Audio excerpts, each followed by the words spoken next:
ఇప్పుడు కామెంట్స్ చూస్తే మాధవీలత, హీరోయిన్ మాధవీలత ఎవరైతే ఉన్నారో ఆవిడ అసలు సాయిబాబా దేవుడే కాదు, మనలాంటి ఒక మనిషి, అందులోనూ అతను ముస్లిం అయి ఉన్నప్పుడు ఇప్పుడు మనం ఎందుకు పూజించాలి, అసలు ఇంకా ఒక రకంగా చెప్పాలంటే దెయ్యము అని కూడా వ్యాఖ్యానించడం చూసాం.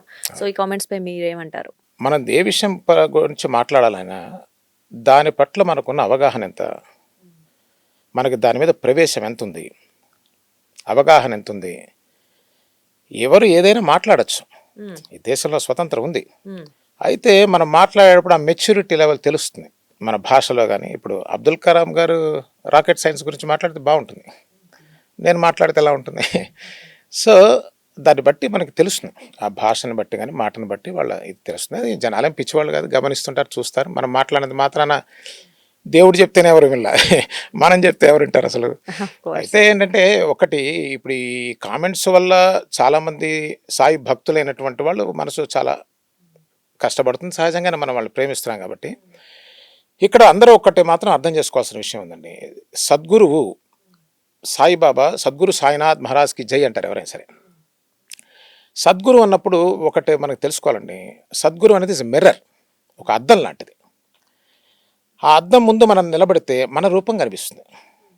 ఇప్పుడు సాయిబాబా దయ్యం అన్నారంటే దాన్ని బట్టి ఆన్సర్ మనకు అర్థమైపోతుంది.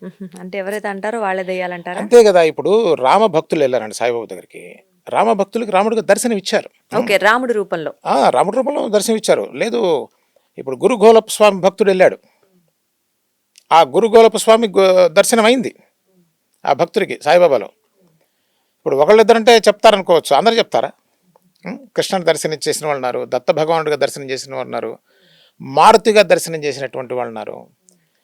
కాబట్టి ఒకటి మనకి చాలా సుస్పష్టం ఏదంటే, నీ యద్భావం తద్భవతి అంటే అన్ని చోట్ల పనిచేయదండి. యద్భావం తద్భవతి అనేది గురువు దగ్గర, శాస్త్రం దగ్గర, వైద్యుడి దగ్గర పనిచేస్తుంది. నీ భావాన్ని బట్టి అది ఉంటుంది. అంటే నీకు గురుభావం ఉంటే అట్లా కనిపిస్తుంది, నీకు వేరే భావం ఉంటే అట్లా కనిపిస్తుంది. అది it's very clear and evident.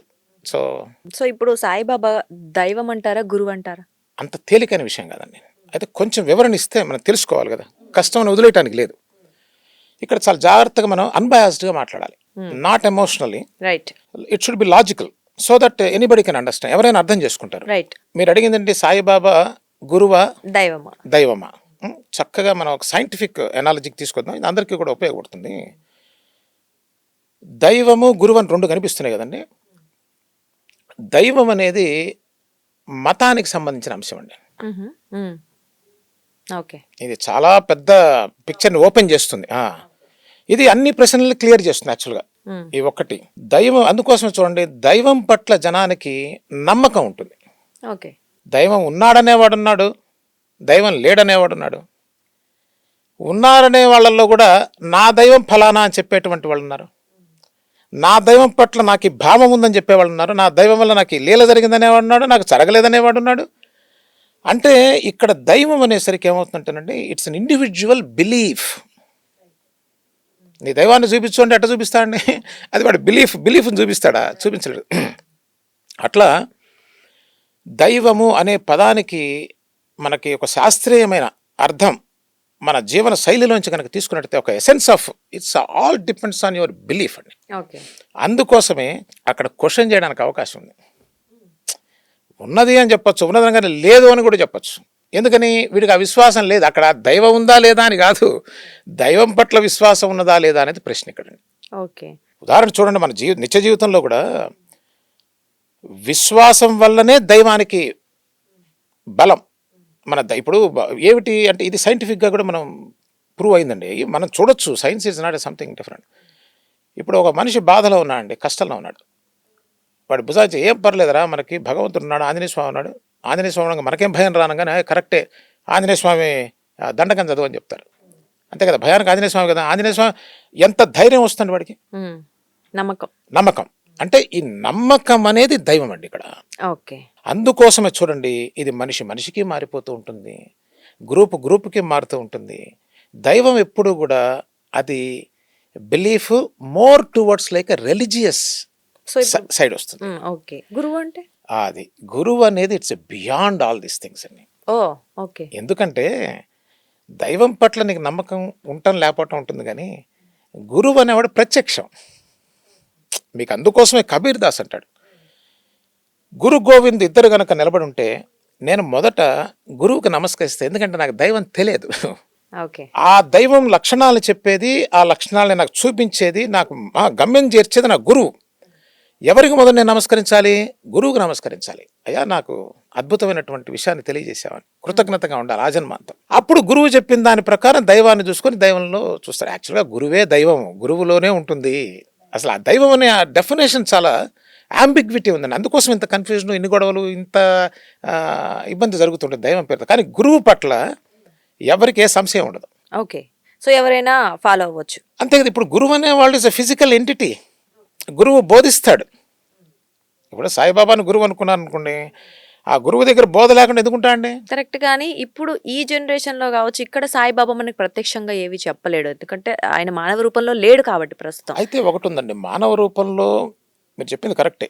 మానవ రూపంలో గురువుని తీసుకోవటం ఒక పద్ధతి, అది చాలా కష్టం. ఎందుకంటారా, మనకేమో తెలియదు.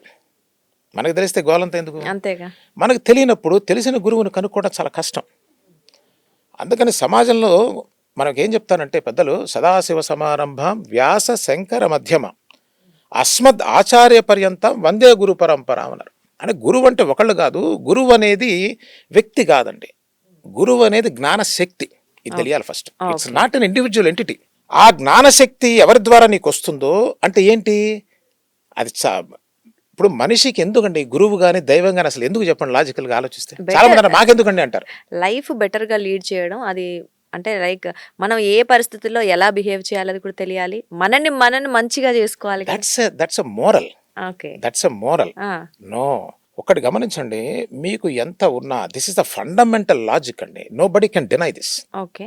అసలు what is the necessity of God or guru అంటే we can't define properly, but I try to give a proper logical scientific definition. No matter who you are, no matter what you have, మనకి ఏదున్నా సరే still we're looking for something. మనకి ఏదో కావాలి, ఇంకా కావాలి. This is universal truth, కాదనిలేం. Right. ఏదైతే యూనివర్సల్ ట్రూత్ అవుతుందో అదే ట్రూత్ అండి. మీకు ట్రూత్ నాకు ట్రూత్ అది కాదు. అర్థమైంది కదా? ఇప్పుడు చూడండి, ప్రతి మనిషికి దుఃఖం ఉంటుందండి. వాడికి ఏది ఉన్నా ఏది లేకపోయినా దుఃఖం తప్పదు కాదు. అంటే ఏంటి, ఈజ్ మన లైఫ్, మానవ జీవితం అంతా కూడా ఎంత సాధించినా ఏం చేసినా this is all limited entity కదా. Is it unlimited? No. This is the fight అండి. This is the fight for every human being. దేనికోసం? To come out of this limitedness to unlimitedness. ఈ పరిమితత్వాన్ని నుంచి అపరిమితత్వానికి వెళ్ళటానికి జరిగేటువంటి ఘర్షణే జీవితం. ఓకే. సాక్షి టీవీ ప్రసారాలను నిలిపివేయడం చట్టరీత్యా నేరం. సాక్షి టీవీ ప్రసారాల కోసం మీ స్థానిక కేబుల్ ఆపరేటర్ని వెంటనే సంప్రదించండి. DTHలో, ఇంటర్నెట్లో కూడా సాక్షి టీవీ ప్రసారాలను వీక్షించవచ్చు.